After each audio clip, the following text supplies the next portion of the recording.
Good morning, all of you. My name is Nas. Today we have a very honorable Dr. B. Venugopal from Venus Eye Care Hospital. So today we are talking about cataract.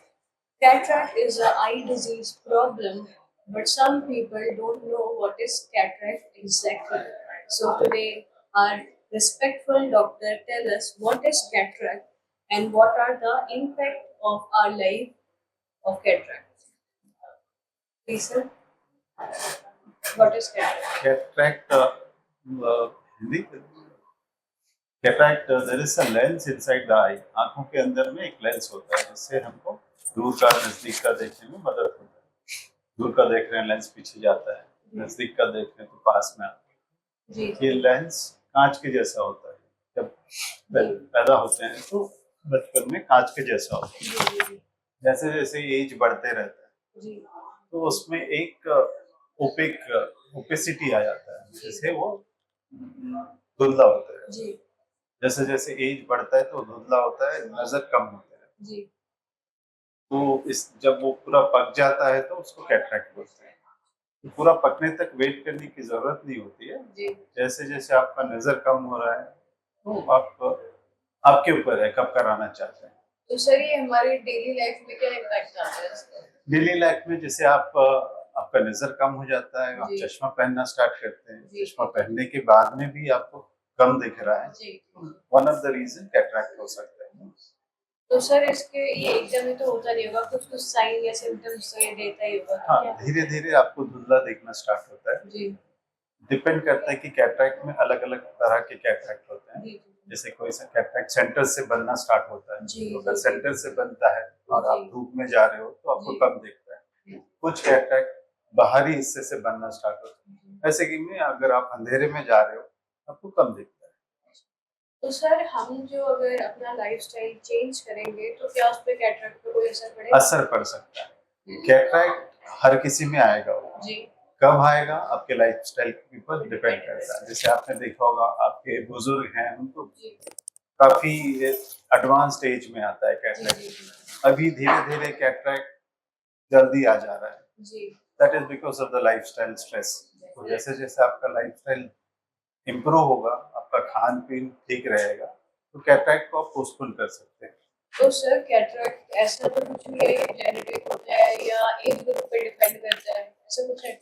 Genetic तो नहीं कहूँगा, but age group में 60 के बाद most of the people को cataract आ सकता है, but ऐसा कुछ हार्ड एंड फास्ट रूल नहीं है। ऐसा कुछ है कि बच्चों मतलब ऐसा है बड़ों को होगा, बच्चों को नहीं हो सकता? बच्चों को भी हो सकता है, बट दैट इज वो जेनेटिक रहता है, कंजेनिटल बोलते हैं उसको। बच्चों को आ सकता है। तो सर फिर जिन्हें हो गया वो कैसे इसका ट्रीटमेंट कराएंगे? कैटरैक्ट होने के बाद इसका ट्रीटमेंट होता है मोतिया जिसको कहते हैं, उसको ऑपरेशन से निकाल के उसकी जगह में आर्टिफिशियल लेंस डालते हैं। तो यही परमानेंट ट्रीटमेंट रहता है। तो सर जो ट्रीटमेंट होती है वो क्या कहते हैं, कोई साइड इफेक्ट तो नहीं होता उसका? बेसिकली साइड इफेक्ट्स तो नहीं होता है, बट फिर अल्टीमेटली आपके ऊपर डिपेंड करता है कि कैटरैक्ट के बाद में आपको प्रिकॉशंस लेना होता है, मेडिकेशन करेक्टली लेना होता है।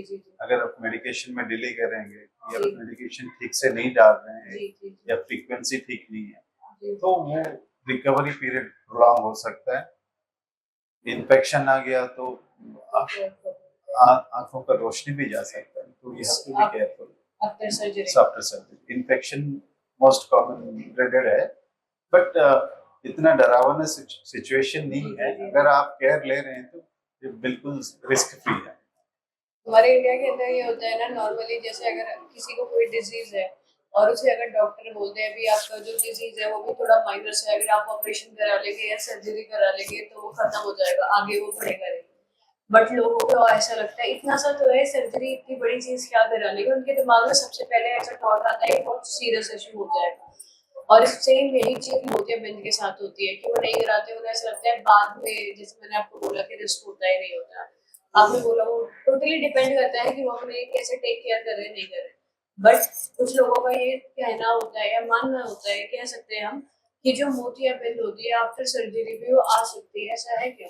मोतियाबिंद सर्जरी की बात नहीं आ सकती है, बट आंखों में जो आप लेंस डाल रहे हो, मोतिया निकाल के लेंस डाल रहे हो, उसके पीछे एक परत आ सकता है, जी जी उसको वन टाइम प्रोसेस में क्लीन कर सकते हैं। जी एक बार जी क्लीन करने के बाद फिर नहीं आएगा। जी जी तो सर मोतियाबिंद सर्जरी एक परमानेंट सॉल्यूशन है, जी तो ये रिपीट नहीं होता है। सर मोतियाबिंद को लेके काफी लोगों को बहुत सारे मिथ भी है कि बहुत ही जल्दी नहीं कराना चाहिए, दवाई से हो जाएगा ये वो, मतलब सबने बहुत सारी चीजों को लेकर के मिथ बना रखा है। तो आपके हिसाब से क्या है वो मोतियाबिंद की सर्जरी कब कराना है, इसके पहले 20 साल पहले डॉक्टर डिसाइड करते थे जी जी कि आपका मोतिया पक गया है, जी जी एकदम जी सफेद हो गया है, अब जी वो एकदम ही फाइनल स्टेज में, तो जी सर्जरी जी करा लीजिए। जी जी परंतु अभी जो मशीनरी आया है, लेजर से जो कर रहे हैं सर्जरी, इसमें स्वाभाविक है, जितना जल्दी कराएंगे उतना आसानी से हो जाता है।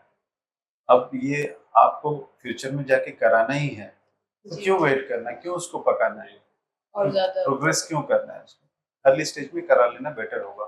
जी बट इसका मतलब ये नहीं है कि आप बिल्कुल भी मोतिया 5% है और आप जाके कराना चाहते हैं। Natural thing is natural thing. जी जी आप जितनी देर नेचुरल थिंग रखना चाहते हो रख लीजिए। आपको दिक्कत हो रही है, चश्मा लगाने के बाद में भी आपका इम्प्रूवमेंट नहीं हो रहा है, आपके लाइफस्टाइल में असर हो रहा है, जी जी करा लीजिए। आपका ये सेलेक्टिव बोलते हैं, पेशेंट के ऊपर डिपेंड करता है, वो कभी भी करा सकते हैं, उसका कोई टाइम लिमिट नहीं है कि ये टाइम में कराना है। जी तो इसके अलावा जो लोग मोतियाबिंद से जूझ रहे हैं या कैटरेक्ट से जूझ रहे हैं उन्हें कुछ कहना चाहेंगे आप? मोतिया एक स्वाभाविक थिंग है, जैसा जी आपका एज बढ़ता है, एजिंग प्रोसेस का उतना ही स्वाभाविक है। आपका बाल जैसे सफेद हो रहे हैं, जी जी मोतिया का लेंस भी सफेद हो रहा है। जी उसमें कोई टेंशन कोई नहीं बीमारी नहीं है, जी जी ये जी एजिंग प्रोसेस है।